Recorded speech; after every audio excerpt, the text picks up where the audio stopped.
live. Yeah, we going live. Hey, we going live. Yeah, we going live. Yeah, we going. Yeah, we going.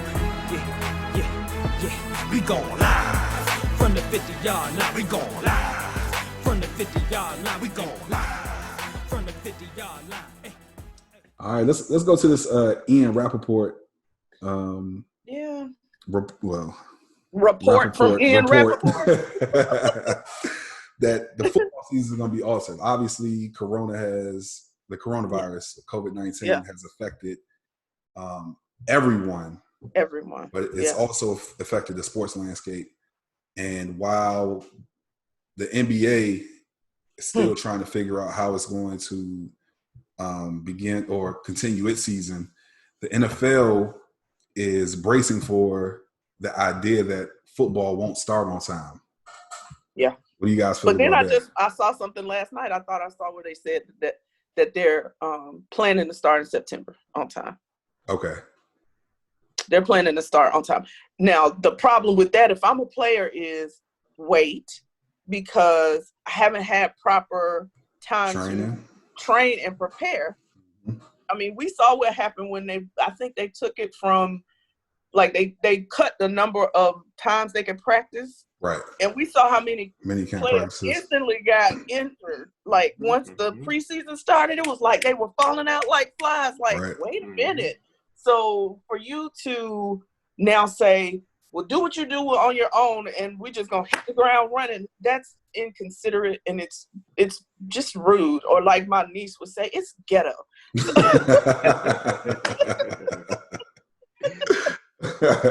Ghetto.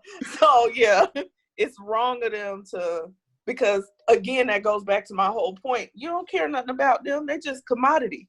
Right. And it's just not fair. So, I don't know. He said, because it's supposed to be this year for 17 games. Is it 17 games this year? I think 21. 17 is supposed to be 21?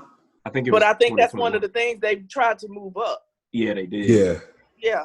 I don't know if they got that one, but I know that the playoffs will definitely be 14 teams. Yeah, 7 from each conference. And that could be where the language, right? Mm-hmm. It could be the stuff that where the language was changed. That they just scooted it in to say 2020 versus 2021 on things that the players had agreed to for next year.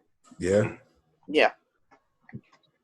But it's trash. That's all I can say. It's trash on the owner's part. It's trash. I know it's a business, but you're not gonna miss that much money. Right? Yeah. You're not. You've already made so much. Like, really?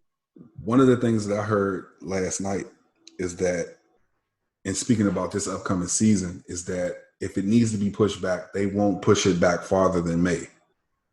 Okay. So if the Super Bowl ends up getting pushed back 3 months, Oh, like at the end of the year, it'd be at the end of the year. Okay. In the event that the season has to start like in October or November. Okay. They won't push it back past May. Okay. Or even later. Hot. Yeah. Okay. Like the XFL. Yeah. Right. And look, as soon as I heard that, my first thought was, oh, they're trying to knock out the competition, even though the XFL is not any competition.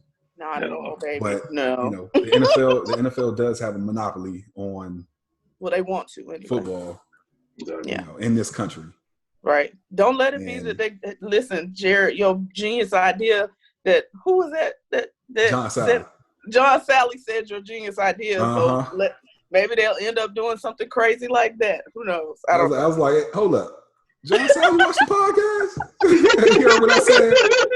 For those of you who don't remember, I was giving my take on what what could happen with the WNBA and the NBA to consolidate. They could have double headers so that the WNBA teams play first and then the NBA teams, those who play in the same city, that way they can make up games and the WNBA doesn't get overshadowed by the NBA playoffs and the rest of the NBA season. But John Sally just said that on an interview with DJ Vlad the other day. And I had to send it right to Stephanie. I was like, that's the first thing was he listening to? Right. Ain't no content unique in their world. They be out here listening. That's right. Yeah. All right. You told me about this one, Stephanie. Stephon Marbury.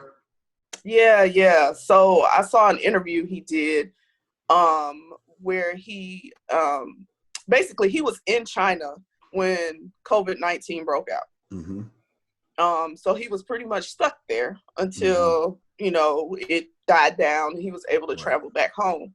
And when he got here, and of course, he's a diehard New York guy. Mm-hmm. He got here and he saw just how serious things are. And we all know, and let me just say, we are praying so much for the people of New York right now because they are being slammed.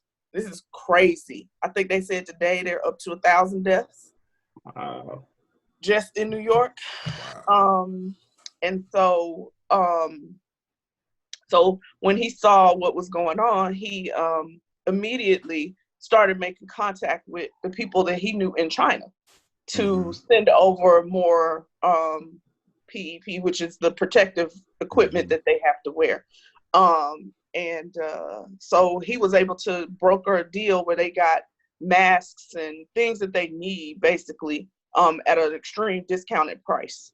Yeah. And he brokered that so that like thousands of masks and stuff are being sent from China here to help the people of New York, the frontline people of New York. So I thought that was awesome that he did that. He was like, listen, that's my city and they're in trouble. I'm gonna do what I can. And that's the beautiful thing about the platform that these athletes have. So I always love it when they'll use it for good. You know what I mean? Yeah. Like we have seen that across the board in this. Steph and his wife, and they're, making sure that the kids in L.A. getting fed and, that kind of thing. It was just, it's just been, wife. Yeah. Mm-hmm. It's just been amazing watching them. And I hope that this is what's happening is this is enlightening and showing them truly how much power they have on their platforms. And when this is all over, you still continue to do things to help mankind. Right. Yeah. Yeah. Even Joel Embiid, who you don't particularly care for, he gave money, and he got the 76ers to give up some of that money that they was holding on to.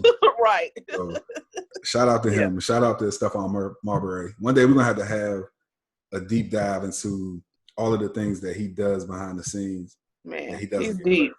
I was gonna bring up Starbury. How the industry weeded him out because he was exposing how cheap it is for shoes. Exactly. Yeah. I had to give mine away. I had a pair. I had to give mine away. I bought it for $20 when his basketball shoes came out when he was playing. I had a pair. Yeah. Oh wow. I had them until I had to give them away. They didn't even care. See. Man. See, that's the sad thing, but no, I love it. That definitely was an exposure because it was other companies like Nike, Adidas, Reebok was trying to sign him. Yeah, he saw that he had no he had no control over how much the shoes would be selling for, and that these shoes probably wouldn't go to the people who need them. Yeah, right, poor kids. He was like, "No, I'm gonna do my own thing." That's right. Yeah. So, like, I love that he's woke. I love that he's, you know what I mean? Like, damn woke. Yeah, he woke now. Yeah.